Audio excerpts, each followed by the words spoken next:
enormous barrel-shaped hairless body, big broad head and stubby legs. Even though it's a bulky animal, a hippo runs almost as fast as a human at 30 miles per hour. It's brownish grey on top with a light pink color underneath.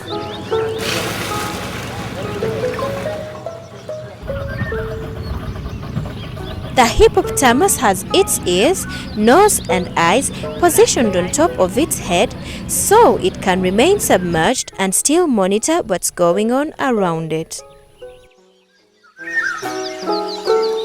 A hippo spends most of its day lazing in the water with its top exposed and occasionally basking on a sandbar.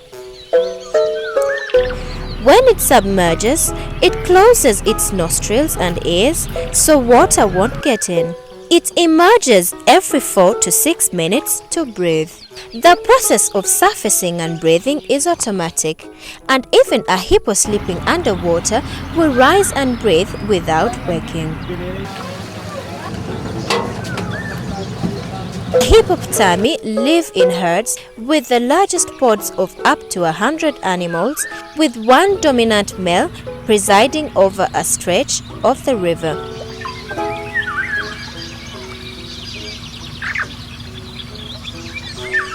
The hippopotamus is herbivorous and nocturnal.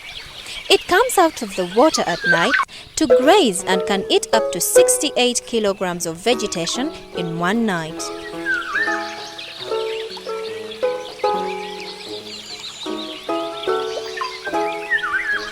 Female hippos reach reproductive prime at 5 to 6 years of age, while males at around 7.5 years.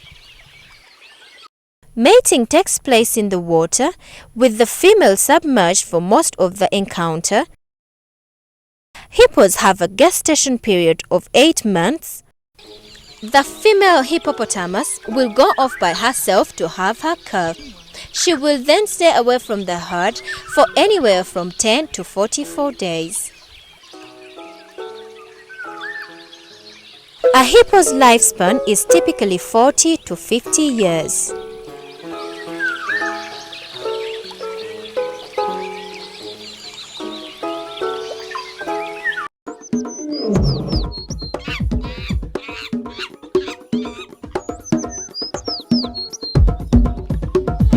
We know that all music is beautiful, and that's why NTV brings you the catalogue. Every day at 2:15 p.m. with the classics on Monday, reggae on Tuesday,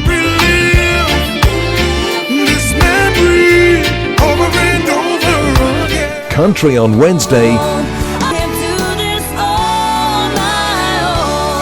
Africa on Thursday,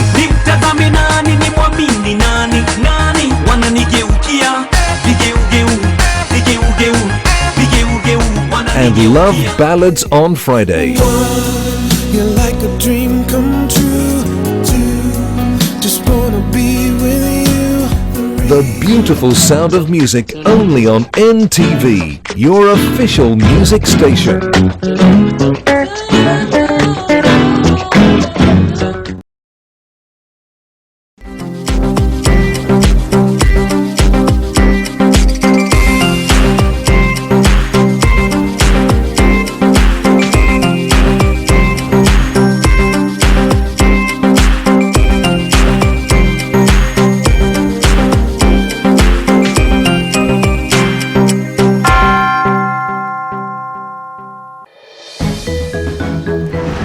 We are requesting that the committee considers issuing a step pending the resolution of this matter, because every day the building is progressing. Aiding and abetting. Vice President and President's brother named in a row over an illegal structure.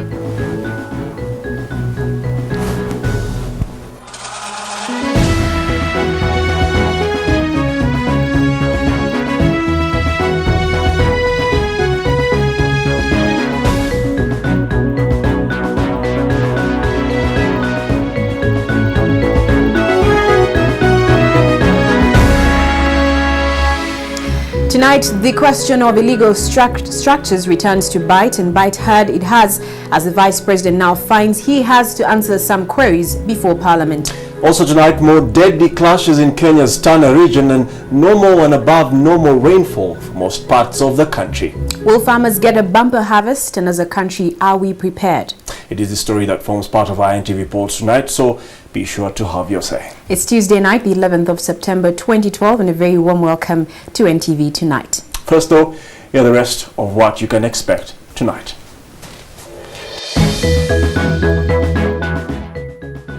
There were 8 gunshots. Out of those 8, there is one child who is 4 years old, a girl. 3 more killed as attacks in Kenya's Tana region take a dangerous twist despite a curfew in the area.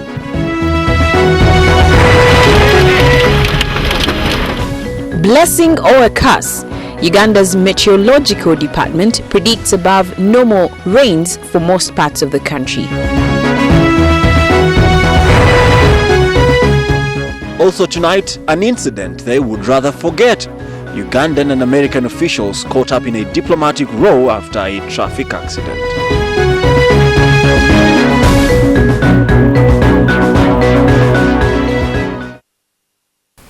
Thank you for joining us this Tuesday evening. I am Gabriel Lepeno. And I am Rachel Arinitwe. Now, the Vice President, Edward Chwanuka Sekandi, has been summoned by Parliament to explain why he is allegedly supporting the construction of an illegal structure at Plot 42 Nile Avenue at Uchumi Nakumatt Roundabout. The Executive Director, Kampala Capital City Authority, Jennifer Musisi, petitioned Parliament to stop the construction of a building that allegedly belongs to President Museveni's brother, Michael Nwajira, commonly known as Toyota. Now, secondly, together with Inspector General of Police, Lieutenant General Kale Kaihura, are expected to appear tomorrow before the Parliamentary Committee on Presidential Affairs. Kampala Capital City Authority has protested the construction of a car showroom on Plot 42 Nile Avenue. Photon East Africa was granted permit by KCCA, but instead breached it by constructing into the road reserve. The owner is called Rugazora because he's the one who was given a permit to develop, to put a parking yard in his own land, not on the road reserve. And by this afternoon, construction was in high gear, even after KCCA stopped them. We are requesting that the committee considers issuing a stay pending the resolution of this matter, because every day the building is progressing. The Executive Director, Kampala Capital City Authority, Jennifer Musisi, this morning accused the Vice President, Edward Chwanuka Sekandi, of abetting the act. NTV has obtained a copy of the letter written by the Vice President, Edward Chwanuka Sekandi, directing that the construction should proceed. The letter reads in parts, stopping the construction is likely to create negative impact on investor confidence. MPs on Presidential Affairs Committee have summoned the Vice President to appear tomorrow. We strongly say carry on with adhering to the law, and the Vice President, we are interested in him coming here to tell us why he wrote such a letter. Secondly, what interest does he have in this investor?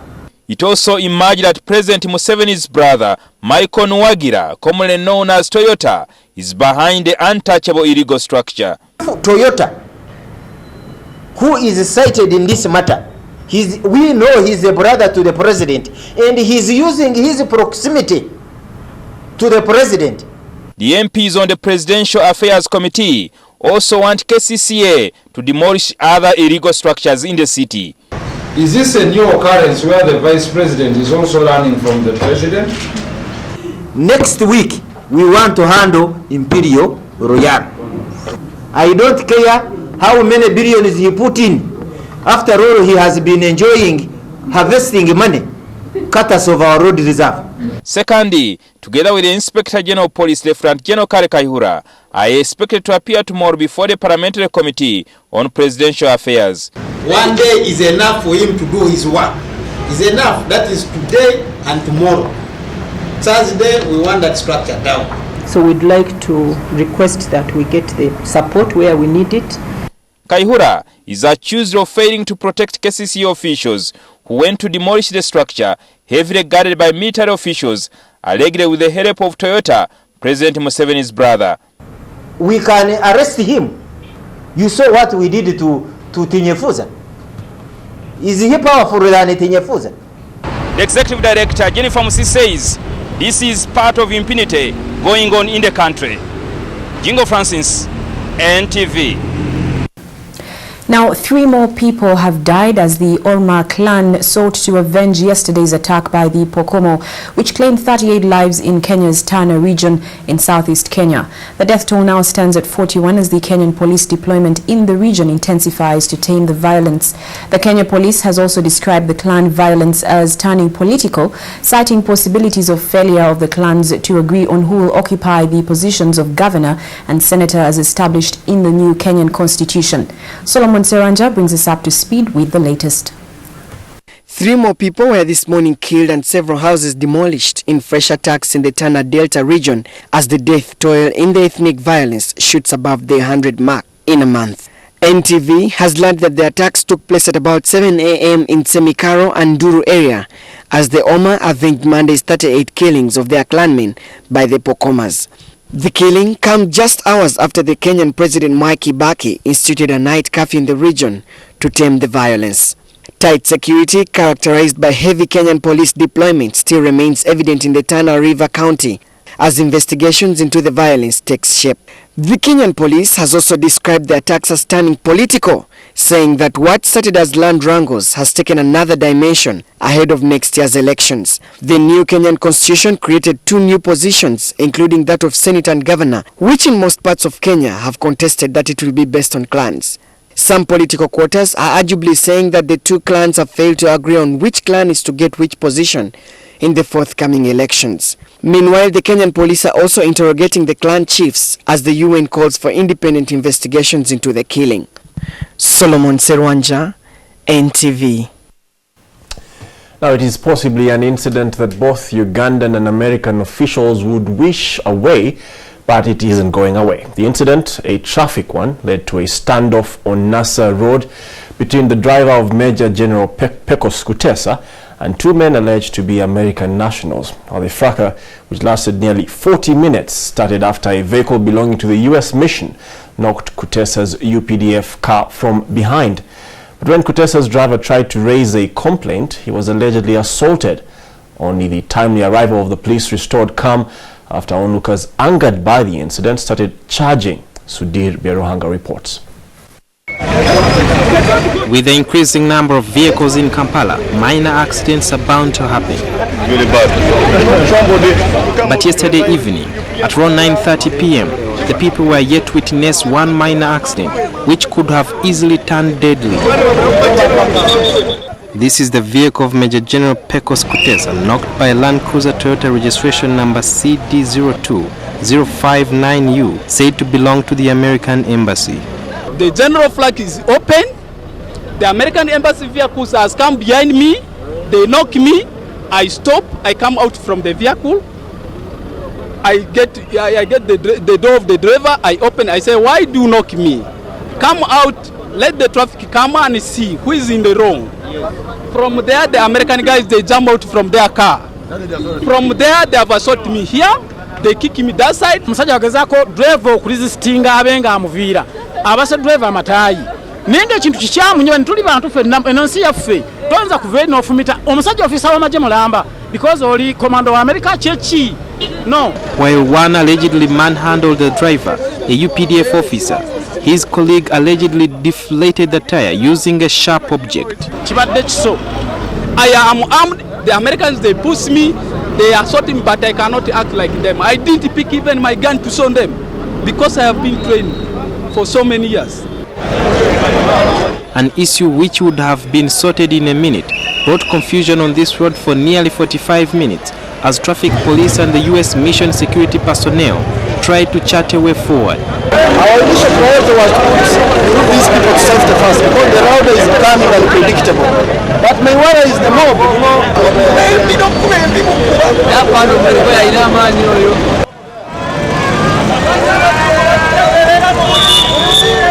But later, the two sides agreed to drive off to Central Police Station, finally easing traffic along the road.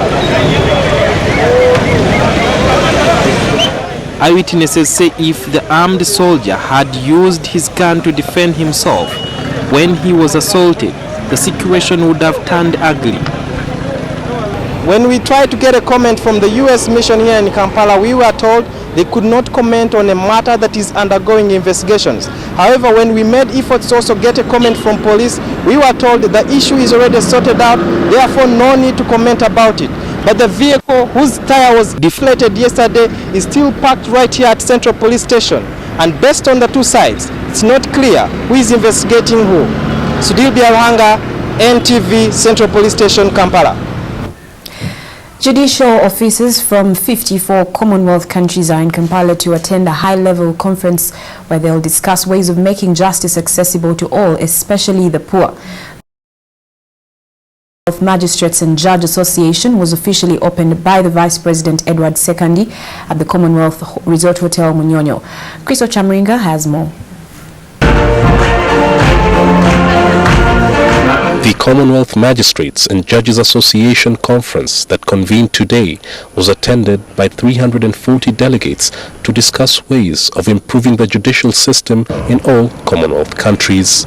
The judges were treated to some traditional Ugandan dances by a group of young, energetic pupils.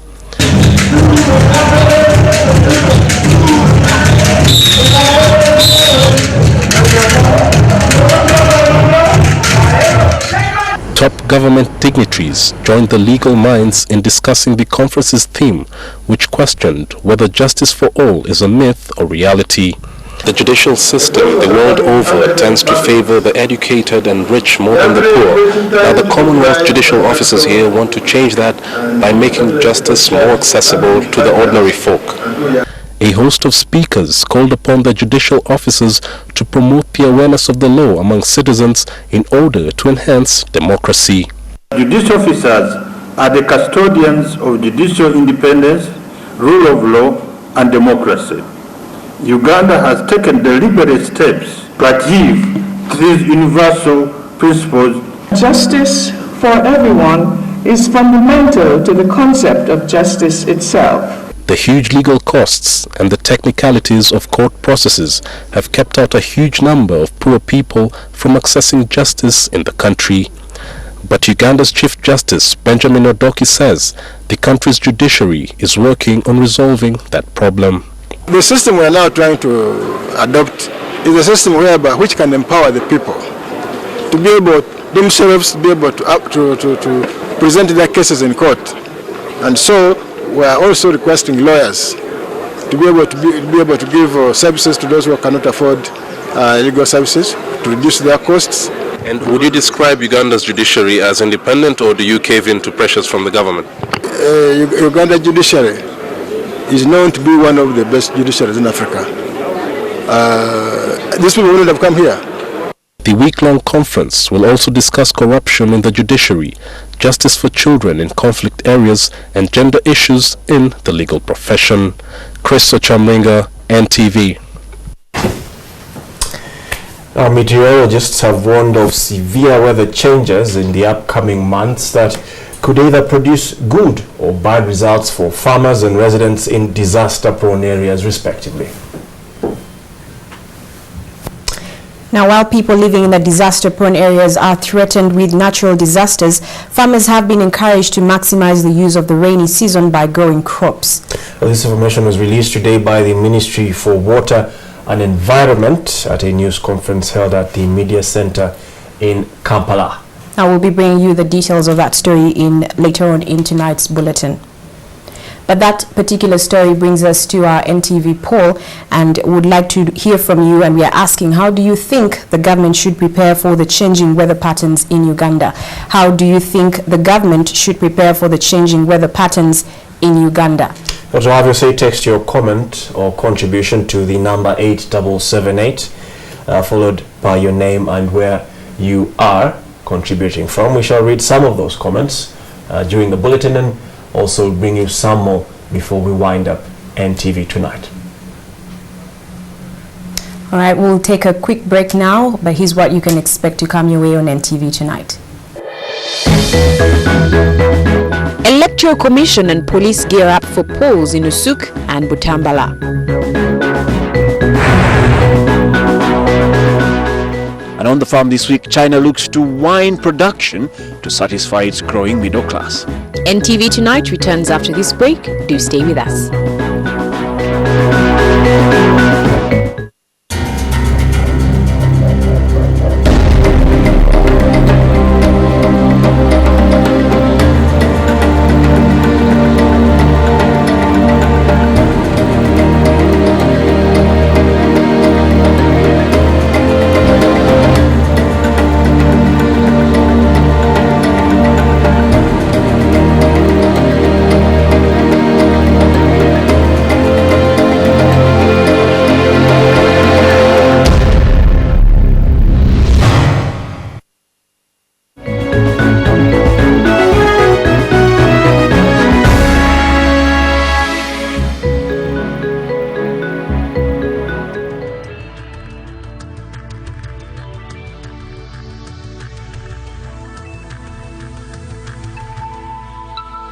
This is NTV.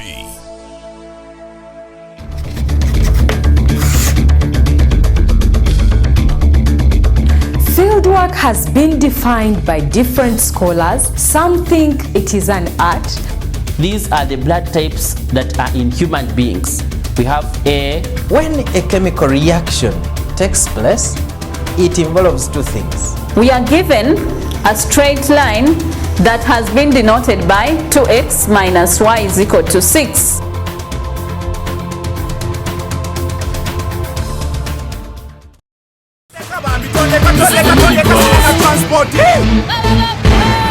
Ideally, we all have the right to express our opinions and views truthfully and openly. Atelelom tugenda katongole mbukasam. Kampala Bulela! Mwansomu! The bus! The discussion is still going on in the bus. Tulino kugumira challenges ezimu bwe tuba tulino goba abatembeyi. Mwami lukwaga agumaga abatembeyi mugende. Never! No, mbadde ndala kunyonyola omukulu. Kati tuwulirize omwami olutudde ku kino. Mbadde ndala kunyonyola omwami yagambye nti meya Lukwago ye meya omutuufu. Gavumenti ekutte Lukwago emunyigira mu nsonga takyekyusa. Welcome back to Minibus. Kyogereko. Singa omusajja abankwana nga njagala sifa ku kya ssente. Wabula nfa ku mbeera ye yisa. Alimba ono.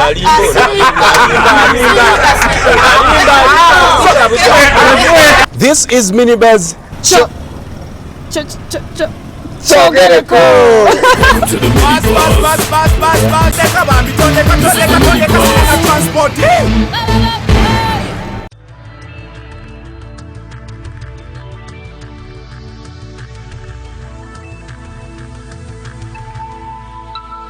This is NTV. Jangweno, baby. To be honest, it's one of the most scary genres of music for me.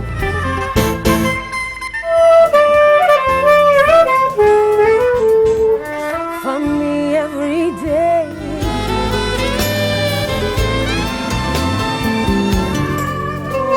Irifemasi nisu tadi magero.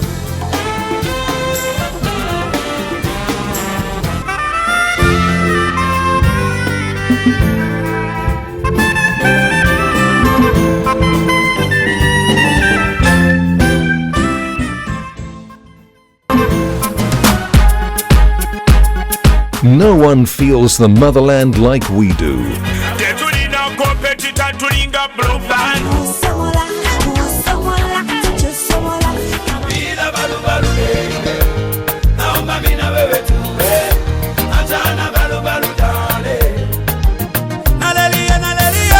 So tune in every day at 6 p.m. and Fridays from 11 p.m. for the best in homegrown music.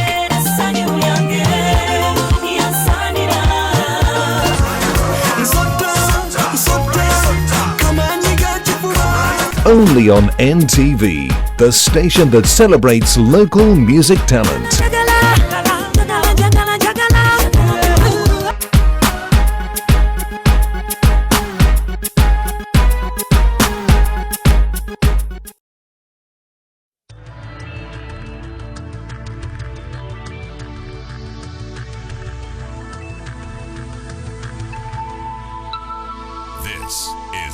NTV.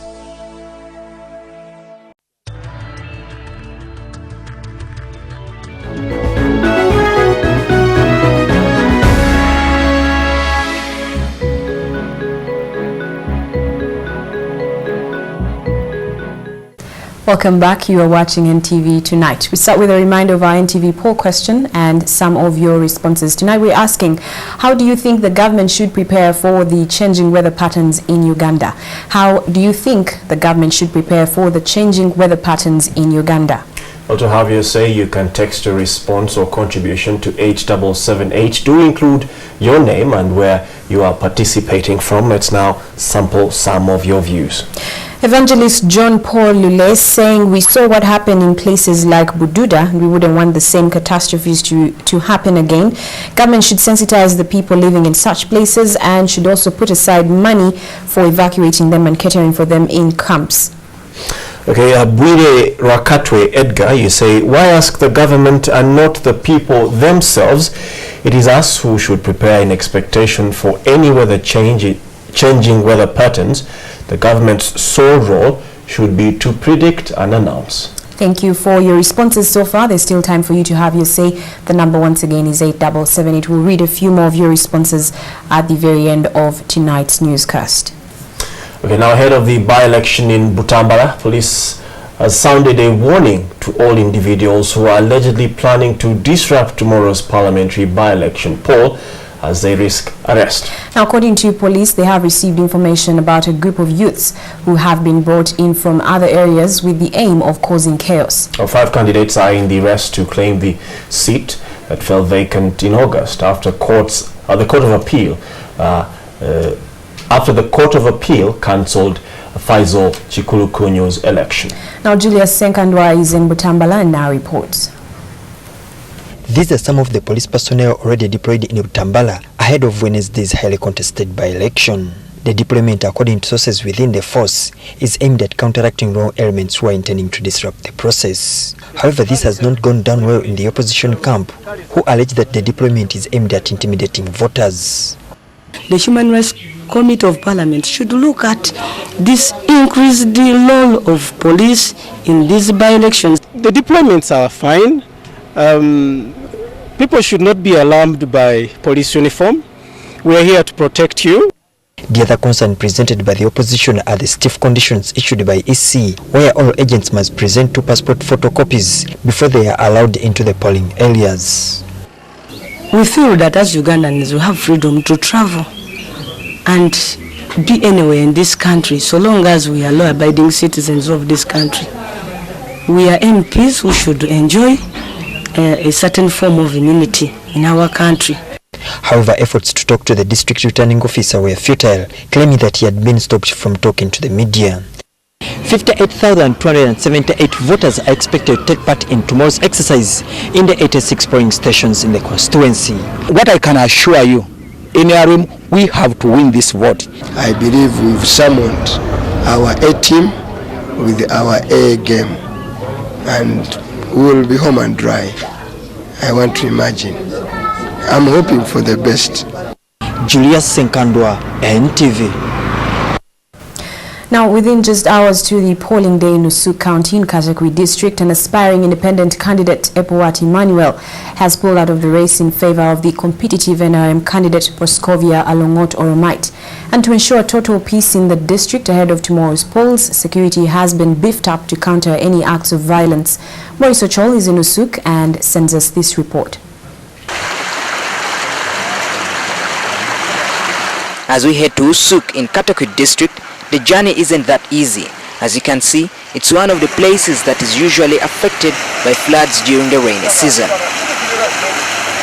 This is Usuk County, the contentious place where the battle for the next member of parliament takes place tomorrow. At the district's Electoral Commission headquarters, all seems to be set. While speaking to the Electoral Commission on the update of the polls, we were told that one of the independent candidates has stood down for the NRM candidate. 6 p.m. I got a note this morning that out of the 10, one of them has withdrawn from the race, and this is by the name Epowat Emmanuel. Epowat Emmanuel will not be in the race. But unfortunately, he is already in our ballot papers, so he's going to appear. But the commission is organizing a notice that will be placed at every polling station to discourage voters from wasting votes on him. With lessons being learned from previous elections marred with violence, security has been beefed up in all areas with heavy police deployments. We make very good deployment of motorists and foot patrol. We have anti-riot, who are the field force personnel, who are trained for that work. However, some candidates are complaining of allegedly being mishandled by security.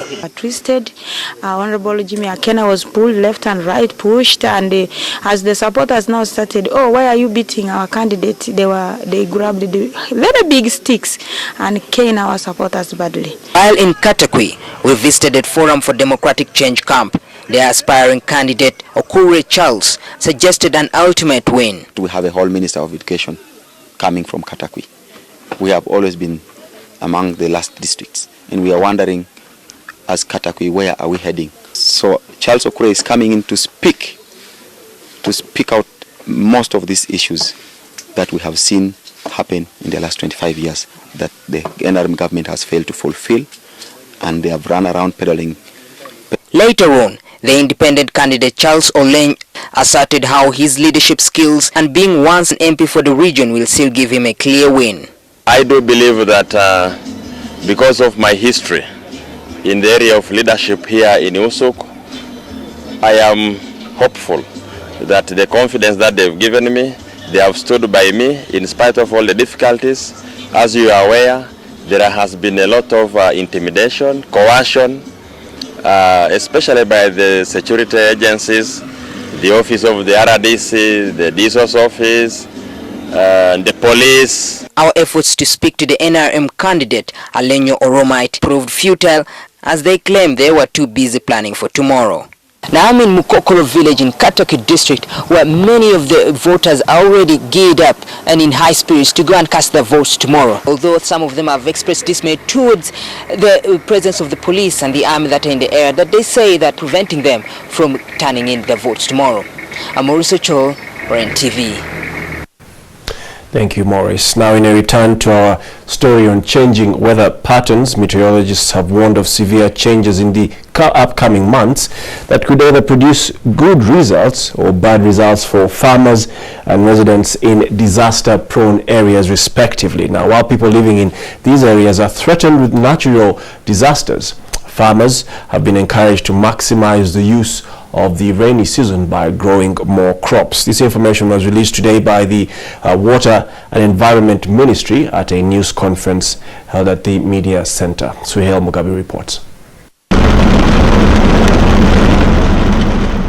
The seasonal rainfall forecast for the months of September and December that has been read today follows the 32nd Climate Outlook Forum for the Horn of Africa that was last month held in Zanzibar, Tanzania. The forecast report indicates that until January, most of the parts of Uganda are to experience more than usual rainfall, which may endanger the lives of people living in disaster-prone areas. You want flood-proof houses, you raise them, and waterproof flowers. You construct proper drainage systems around houses. You identify and report any cracks to the authorities in the landscape. The danger of waterborne diseases, increasing the number of crop pests and lightning strikes are to be considered. On the positive side of the rains, the Minister of Water and Environment, Ephraim Kamuntu, has called upon the public to take this as an opportunity and engage themselves in extensive farming activities. Prediction of weather conditions, particularly to primary commodity production, coffee, cotton, maize, beans, cassava, is so central. Registering above normal rains means that the rains expected will exceed 125% as compared to the 75% and 125% which is seen as normal rainfall. As a result of the major physical conditions likely to influence the weather patterns, It is believed that the rains will stretch up to the months of January and February, something out of the ordinary, since those months normally fall in the dry season. Suhail Mugabi, NTV. Somalia now has a new president. President Hassan Sheikh Mahmoud took on the reins of power after he was sworn in just minutes after the result was declared in the Somali Assembly. But who is he and what challenges is he likely to face during his rule? Cynthia CEO reports.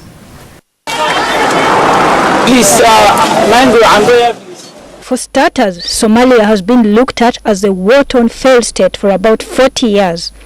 But now there seems to be a ray of hope as the state implemented an election of its president since 1991 on Somali soil.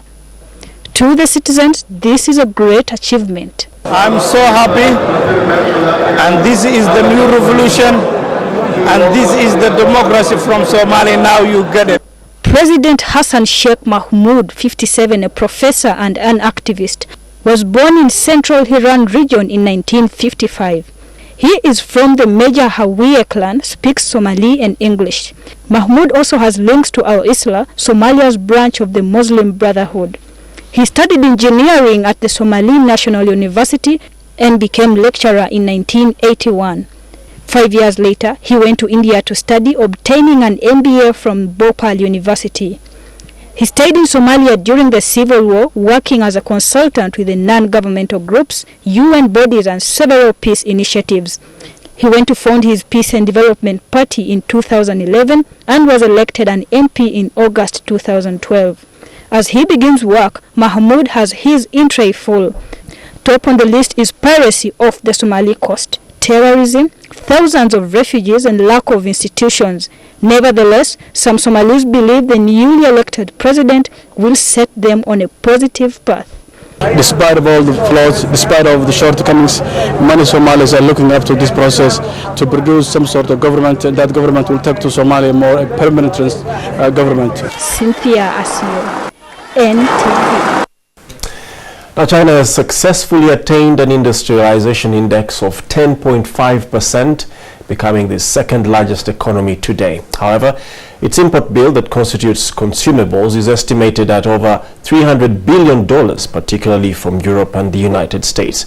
Now, such pressures are now prompting China to convert its vast semi-arid lands into agricultural production zones, particularly of high-end crops such as grapes and wolfberry. In this week's On the Farm, Reynao John takes you to Ningxia province in northeastern China, where over 500,000 hectares of fields are under crop for wine production.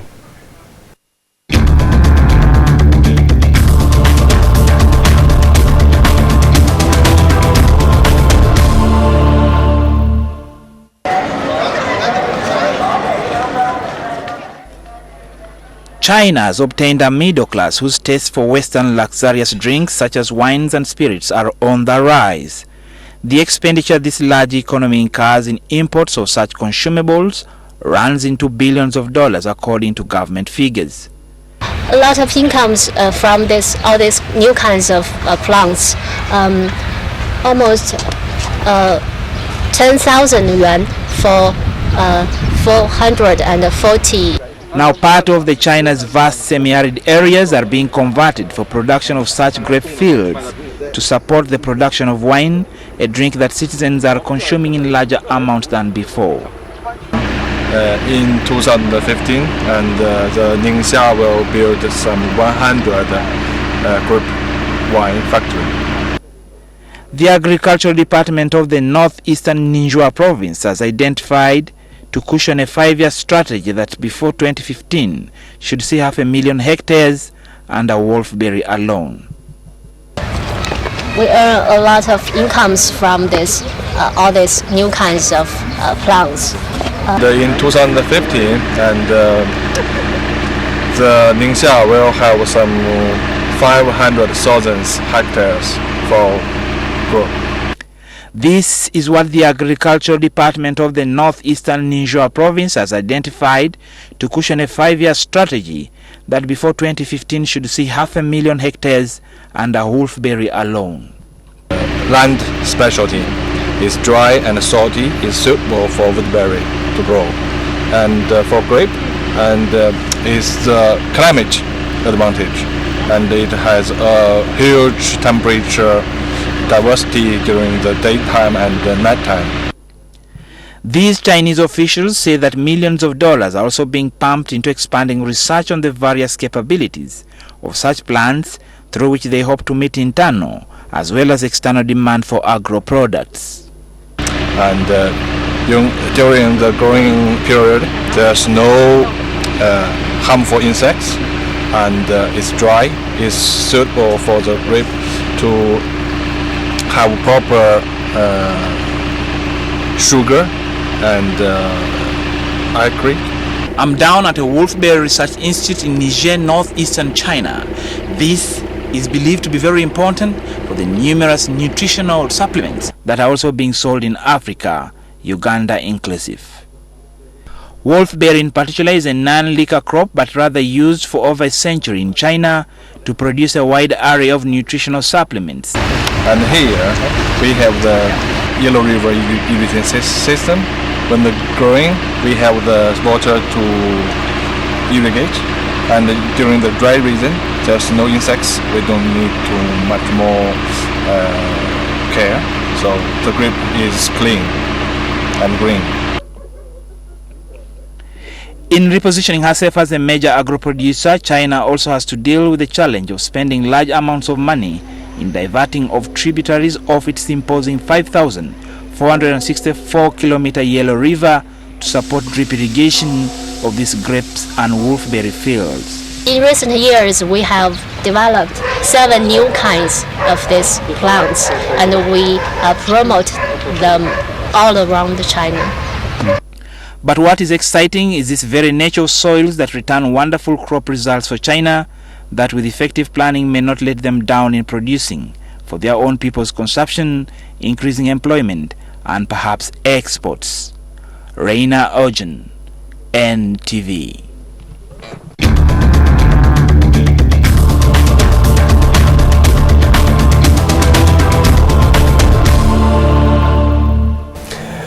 Clearly, Reina, you are having a good time in China. Well, Malcolm Musiwe will be up next with NTV Business. Stay tuned.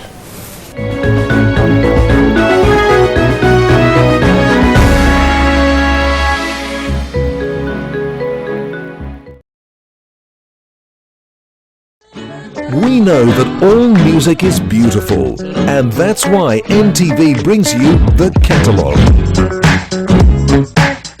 Every day at 2:15 p.m. with the classics on Monday, reggae on Tuesday,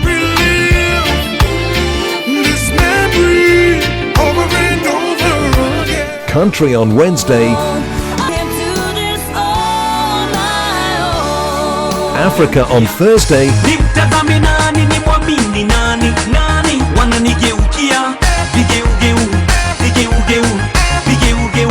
and love ballads on Friday. You're like a dream come true. Just wanna be with you. The beautiful sound of music only on NTV, your official music station.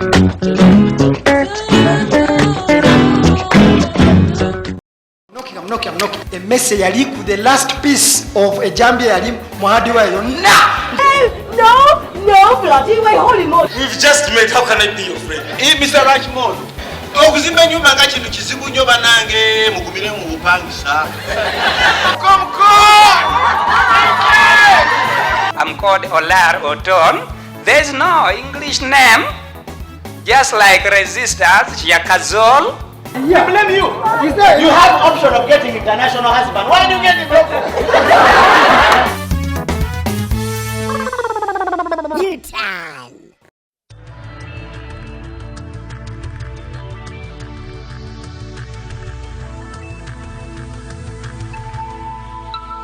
This is NTV.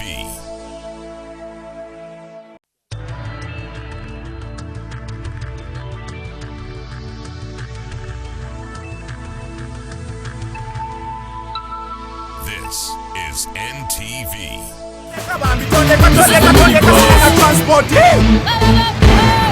Ideally, we all have the right to express our opinions and views truthfully and openly. Ate lero tugenda katongole mbukasam.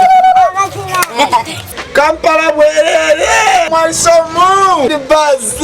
The discussion is still going on in the bus. Tulina okugumira challenges ezimu bwe tuba tulina okugoba abatembeeyi. Mwami Lukwago agumaga abatembeeyi mugende. Never! No, mbadde njagala kunyonyola omukulu. Kati tuwulirize omwami atudde ku kino. Mbadde njagala kunyonyola omwami yagambye nti Meya Lukwago ye meya omutuufu. Gavumenti ekutte Lukwago emunyigira mu nsonga takyekyusa. Welcome back to Minibus. Kyogereko. Singa omusajja abankwana nga njagala sifa ku kya ssente. Wabula nfa ku mbeera ye alimba ono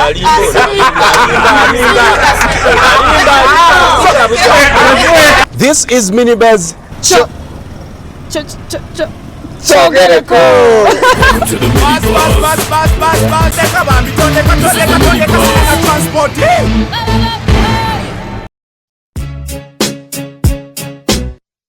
It's party time every day at 4:30 p.m.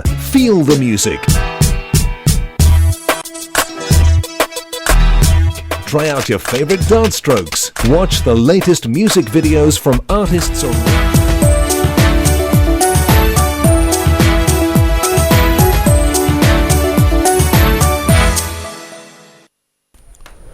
Tuesday's NTV Business, you're most welcome. My name is Malcolm, and first night, the only option really left for an ordinary working Ugandan to make any savings is the mandatory contribution to NSSF. This is because of the bulk of income earned by people in that category is taken by the taxman. A reality pundits say is driven by the narrow tax base. Besides this literally being a huge cost on the taxpayer, it is even a bigger cost to the economy, as Samuel Satumba reports. If you're a salary earner, we are going to use an income of 1 million shillings for argument's sake, even though many do not actually earn that much. If therefore you earn a salary, this could be true of you. By 15th of the next month, he actually has no money. How much of your salary do you have by the 15th of the month? Many Ugandans live by begging. He goes to the colleague and asks some money until he is able to meet his cost until the end of the month, and he gets the salary and end up paying taxes, and the life cycle continues. Part of the problem is that much of the tax burden is borne by just a few.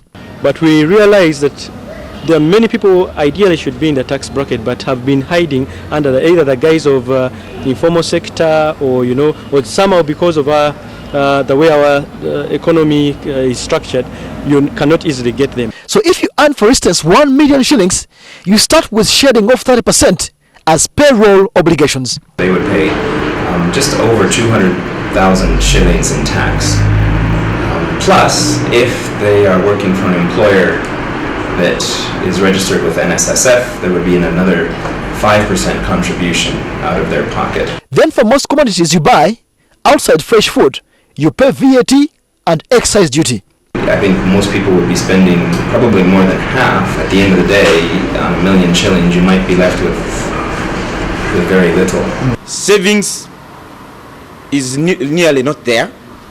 So, do you save any money, considering that you pay school fees and rent? This most productive population cannot save or invest, and therefore cannot help the economy, and yet they continue carrying the rest of the country on their shoulders. And where does the tax go? It goes to treasury, and finally it gets into contracts for roads, schools. The money is embezzled, and this creates pain in employees like us. Thank you, Sam. Now, liquidity in the financial sector remains relatively tight. Banks are now pushing for more deposits from the market to grow the loan businesses, while the central bank has been trying to ease its monetary policy since the beginning of the year. Pundits contend that the money supply has not yet normalized, explaining the current deposit mobilization drive among players. Since the beginning of the year, Bank of Uganda has been progressively bringing down its benchmark rate, which is crucial in determining the rate at which banks lend to the public. This has, however, been met with lackluster response from the banking industry, with many bringing down their interest rates only marginally. A reality, they say, is consistent with what is happening in the economy today. Interest rates are driven by fundamentals in the economy. It depends on the economic circumstances. that we are operating in. I can assure you that there is nobody, and let me repeat, I can assure you that there is nobody who is putting pressure on banks to reduce interest rates. It is in the interest of banks. It's in the interest of banks to lend at appropriate interest rates depending on the economic circumstances of the day. Industry observers contend that while the central bank has been trying to ease its monetary policy by, for instance, bringing down its benchmark rate to now 15%, business and therefore money supply remains low, affecting the deposits in the banks. To this end, players have now gone into an aggressive drive to bolster deposit mobilization, with today Barclays Bank joining others like Bank of Africa, Centenary Bank and EcoBank into launching outreach drives promising rewards on deposits maintained on bank accounts. Financial markets, several counters shared their stocks value, bringing down the all-share index to 1,111 from 1,120. We have more in this report. Financial Report is brought to you by URA, developing Uganda together.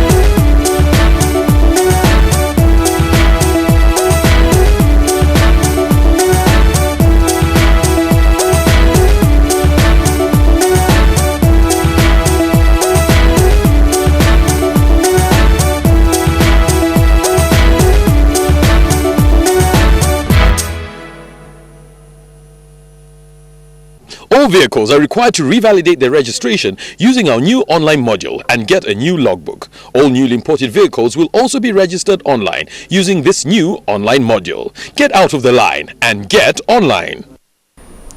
Yes, finally tonight on NTV Business, compensation for the multi-million-dollar new Entebbe superhighway that is aimed at realizing new traffic route from Busega to Abaita Ababili has been launched at least 100 billion shillings that will be incurred by government for the 37-kilometer stretch to Entebbe that is largely being financed by the government of China at a cost of $150 million. NTV's Reynolds John reports. Nearly 300 residents of Chinao Parish in Chengera west of Kampala City are the first beneficiaries of a multi-billion shilling compensation drive by government to pave way for the construction of the Entebbe superhighway that is aimed at connecting Entebbe to Greater Kampala by 2016. This road is going to be constructed by a Chinese company, China Communications Company. The funding is by government of Uganda and China. We got $350 million from government of China, and the government of Uganda is putting in over another $100 million. Government is spending 100 billion shillings to pay off property owners along the 37-kilometer stretch, which a Chinese firm urgently requires to kick off the construction by this December, according to officials. The reason why we are giving people an extra 30% is to encourage them to move as quickly as possible so that we can hand the land over to the contractor. We are going to compensate approximately 393 project affected persons, and so far I should say that people are being very cooperative. People are bringing up they're bringing their titles for compensation. However, local residents are urging government to quickly roll out a martial urban plan along the stretch that should enable entrepreneurship by Ugandans along the corridor. I was of the opinion if they can take an urban planning around this road and develop our area, because it should have buildings around it and make it an urban area. The artistic impression of the would-be world-class infrastructure road network that has since been released is also expected to be a road toll facility where users will have to pay to enable them zoom at over 100 kilometers per hour without restriction. Reina Ojan, NTV Business. Thank you, Reina, and that's all we had for you from the business desk. Malcolm Sime, thank you for watching. Coming up after the break is Joel Kamad with all the sports, so do stay with us.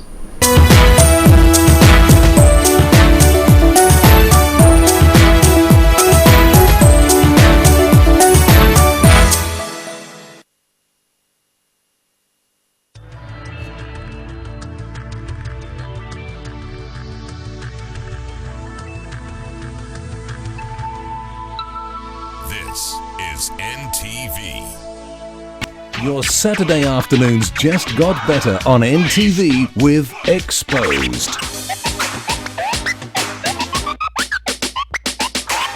Join Cats and the Platinum DJs as they bring you some mad DJ skills and crazy video mixes. You're now rocking with the best. Catch us every Saturday as we live. We'll take you through an experience you'll never forget. Remember to call in with your music requests and also get a chance to win some incredible goodies.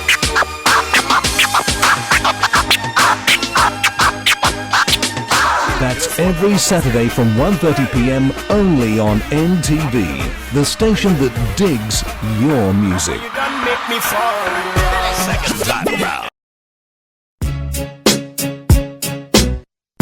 It's party time every day at 4:30 p.m. Feel the music. Try out your favorite dance strokes. Watch the latest music videos from artists around the world as you dance to the beat. Girl, you got me screaming fiesta. Body language saying whatever. Only on The Beat, Monday to Friday on NTV, your official groove station.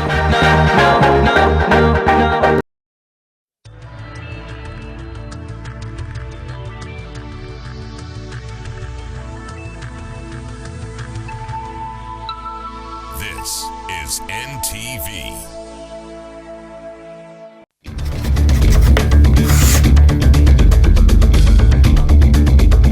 Fieldwork has been defined by different scholars. Some think it is an art.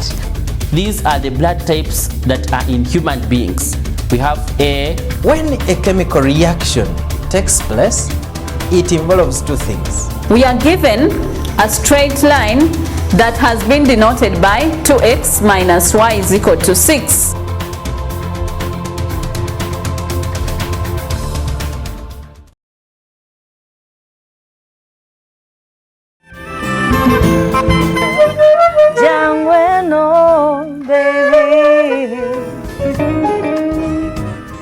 To be honest, it's one of the most scary genres of music for me.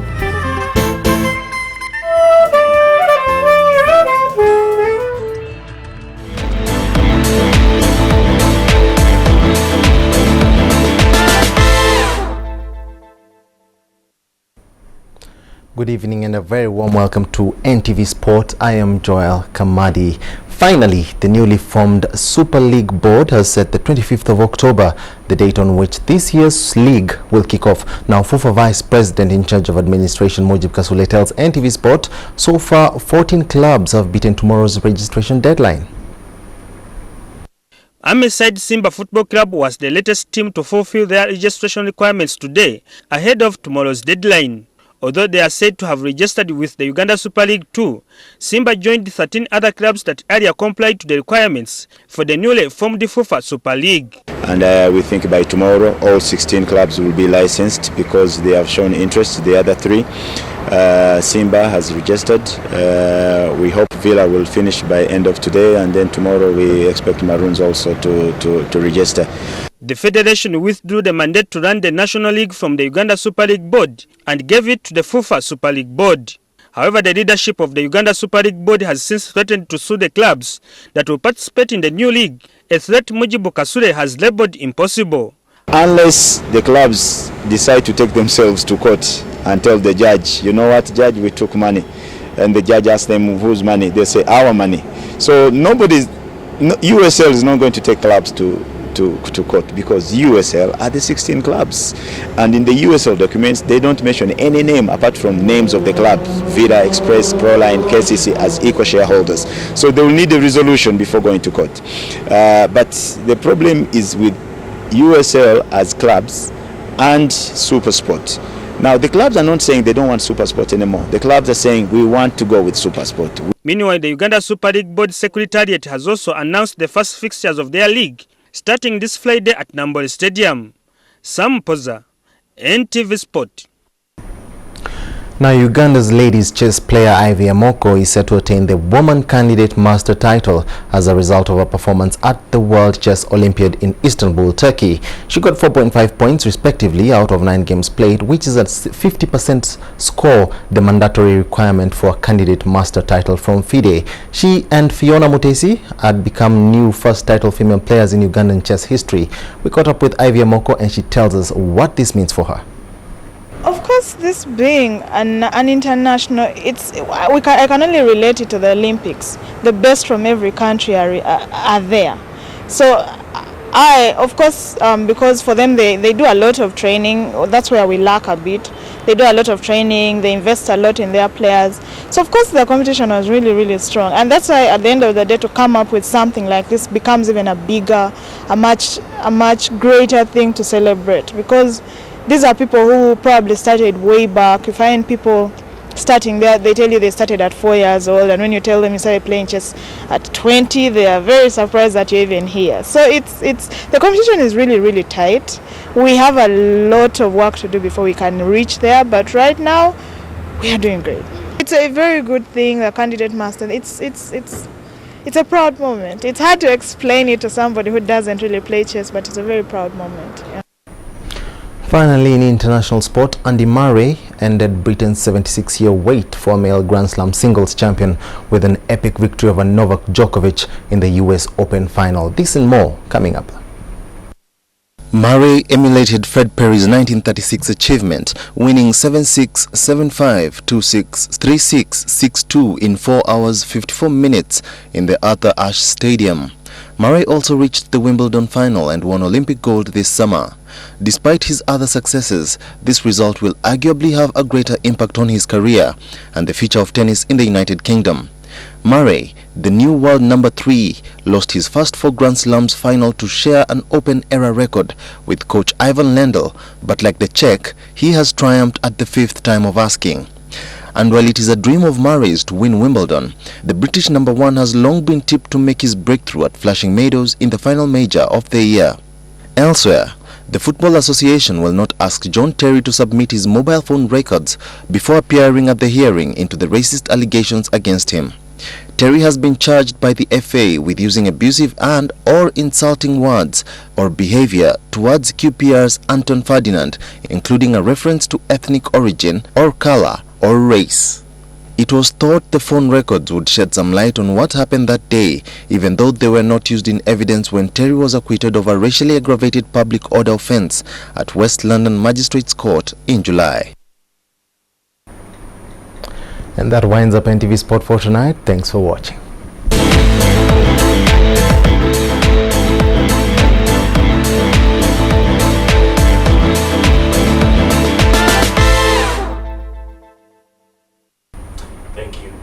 Now have a look at Wednesday's weather prospects.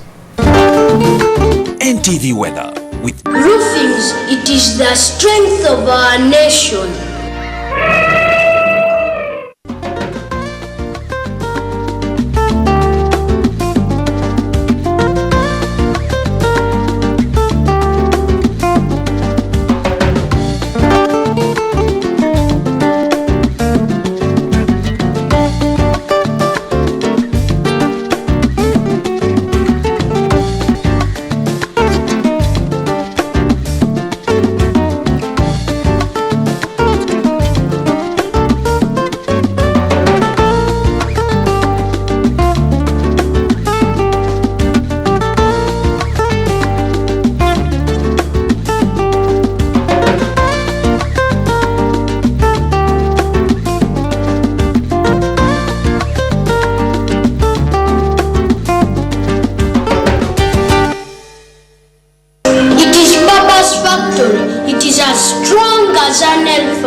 At Roofings, we strengthen the factories, homes, schools, and the offices that strengthen the nation.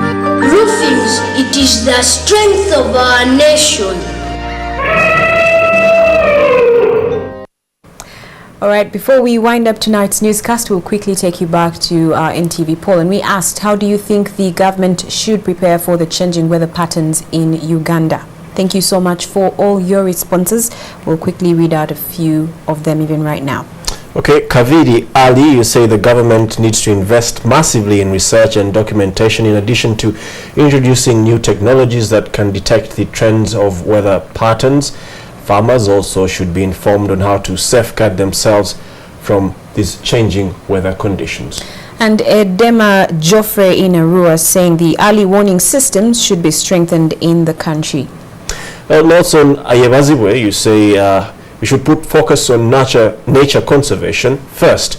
It is after encroaching on swamps in disguise of developing them that we are having unexpected weather changes. And Dennis Tushabe in Mengo saying government needs to extensively create awareness of the changing weather patterns so that if it means for people to be evacuated from deadly areas like the mountains, that should be done.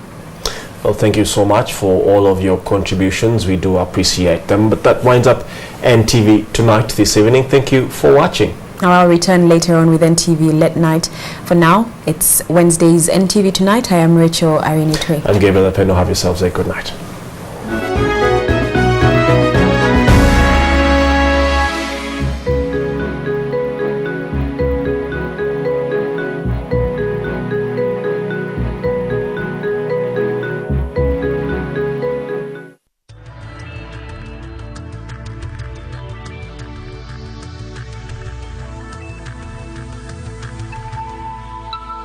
This is NTV.